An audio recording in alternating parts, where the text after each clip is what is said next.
যোধপুর থেকে আজ আমরা যাচ্ছি জয়সলমীরের উদ্দেশ্যে। আর রাস্তায় আমাদের গাড়িটা একটু খারাপ হয়ে যাওয়ায় আমরা সন্ধেবেলা পৌঁছালাম জয়সলমীরে। আর এই হচ্ছে আমাদের হোটেল। হোটেলটা মোটামুটি ঠিকঠাকই ছিল, তবে এর সবচেয়ে বেস্ট পার্ট হচ্ছে এর ডাইনিং থেকে দেখা যাচ্ছিল সোনার কেল্লা। তারপর একটু ফ্রেশ হয়ে পায়ে হেঁটেই আমরা বেরিয়ে পড়লাম সোনার কেল্লার দিকে। আর এখানে কিন্তু রাত ৯টা পর্যন্ত সব দোকানগুলো এখনও খোলা রয়েছে। পুরো ফোর্টটা জুড়েই কিন্তু এখানে এই দোকানপাটগুলো রয়েছে। আর প্রায় ৪ থেকে ৫ হাজার মানুষ কিন্তু এখনও এই ফোর্টে বসবাস করেন। আর এই হচ্ছে রাতের সোনার কেল্লার ভিউ। আর রাতের বেলা ডিনারটা সেরে নিলাম এরকম একটা ভিউ দেখতে দেখতে। পরের দিন সকালবেলা আমরা বেরিয়ে পড়েছি জয়সলমীরের সাইট সিইংয়ে।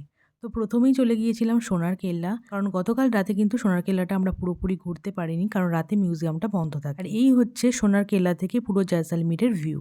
ইনি হচ্ছে আমাদের গাইড, আর ইনি আজকে আমাদের সোনার কেল্লা আর পাটুয়া কি হাভেলি ঘুরে দেখাবেন। সোনার কেল্লা দেখে এখন আমরা যাচ্ছি পাটুয়া কি হাভেলি, আর এটা সোনার কেল্লা থেকে একদমই 10 মিনিট ওয়াকিং ডিস্টেন্সে রয়েছে।